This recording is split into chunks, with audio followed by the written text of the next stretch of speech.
Welcome to my channel. इस video में हम बात करेंगे क्लासिक टेल के बारे में। एक इंटरेस्टिंग सा इजी सा कंसेप्ट है, तो चलिए स्टार्ट करते हैं अपनी video. A classic tale is a story that has been told and retold for many years and consequently become a story that almost everyone knows. क्या मतलब हुआ? इट मीन्स दैट कि क्लासिक टेल एक ऐसी story होती है जिसको बार बार इस तरह से बताया होता है, यानी कि सदियों से वो कहानी चलती आ रही होती है। For example, generation to generation आपकी ग्रैंड मदर आपको कोई स्टोरी सुना रही है, आप फिर आगे से जाके किसी को आपकी मदर को सुनाई, आपकी मदर ने आपको सुनाई, आप किसी और को सुना रहे हो। तो इस तरह से ये स्टोरी जनरेशन टू जनरेशन चलती आ रही है और ओरली आ रही होती है, मतलब वर्बली आप किसी को बता रहे हो।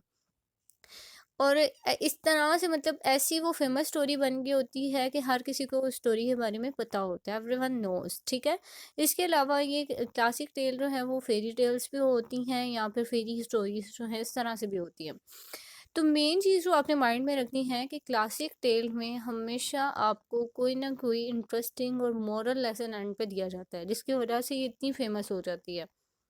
स्टोरी का start basically once upon a time या इस तरह से होता है, और उसके अलावा इसकी हैप्पी एंडिंग होती है। दरम्यान में आपको कुछ पजल नज़र आएगी कि कुछ इस तरह की सिचुएशन क्रिएट की जाती है कि उसको सॉर्ट आउट किया जाता है। जो मेन करेक्टर है उसे फाइट करता है और उसके लिए स्ट्रगल करता है, और एट द एंड जो प्रॉब्लम है उसको रिजॉल्व कर देता है। ट्रेडिशनल स्टोरी है कि ये चिल्ड्रन के लिए, बच्चों के लिए लिखी जाती है, जो कि इमेजिनरी क्रिएचर्स जैसे ड्रैगन्स, हाउस, फेरीज, जैंट्स, इन पे बनी होती हैं ये stories. Classic tale almost every culture में एग्जिस्ट करती है, क्योंकि ऐसा नहीं है कि पाकिस्तान में कुछ क्लासिक टेल्स बनी हुई हैं और इंडिया में नहीं है, या फिर अमेरिकन कल्चर में नहीं है। नो, हर कल्चर में आपको ये क्लासिक टेल नज़र आएगी, जो कि फॉर द ईयर्स और generation to generation pass on हो रही है। इसके अलावा ये स्ट्रॉन्गली इन्फ्लुएंस्ड है ओरल ट्रेडिशन से। ऑब्वियसली आप वर्बली इसको मतलब स्टोरी को सुनाते हो, लेकिन on the other hand with the passage of time वो स्टोरी जो है वर्बली से आप रिटर्न में भी कन्वर्ट कर देते हो। यानी लोग जो है, इतनी फेमस स्टोरी होती है तो उसको रिटर्न शेप भी दे देते हैं।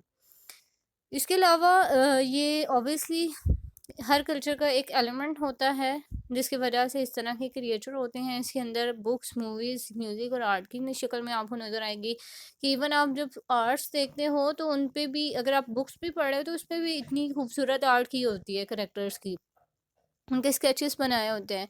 इसके अलावा मूवीज़ इन पे बनाई होती है, म्यूज़िक की शेप में आप देखते हो इन चीज़ों को। और कुछ कंट्रीज़ तो ऐसी हैं जो कि सेम जो है चीज़ें ट्रांसफ़र कर रही होती हैं, लेकिन उसको बस थोड़ा बहुत चेंज कर लेती हैं, प्लेसेस को चेंज कर लेती हैं, जगह को चेंज कर लेती हैं, लेकिन स्टोरीज़ जो हैं वो इसी तरह से पास ऑन होती है। एग्जाम्पल है कुछ, जैसे आपने मोगली की अगर स्टोरी पढ़ी हो तो this is the classic tale. हाँ, लोग, बच्चे बहुत पसंद करते हैं इसको। इवन ये मूवी की शेप में भी है, इसके अलावा रिटर्न में भी है, इसके अलावा इसके कार्टून्स भी बने हुए हैं। तो हर तरह से इसको जनरेट किया, क्यों? क्योंकि because this is the classic tale, जो कि फॉर द ईयर्स जो है वो जनरेट हो रही है और बच्चे पढ़ रहे हैं, लोग इंटरेस्ट ले रहे हैं उसमें।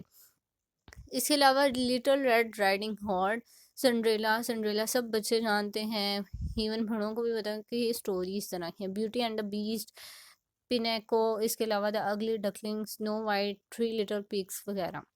तो इंटरेस्टिंग सा इजी सा कंसेप्ट था। आई होप कि आपको क्लियर हो गया होगा। इससे रिगार्डिंग आपका कोई क्वेश्चन है, कुछ भी शेयर करना चाहते हैं, मुझे कमेंट सेक्शन में बताएं।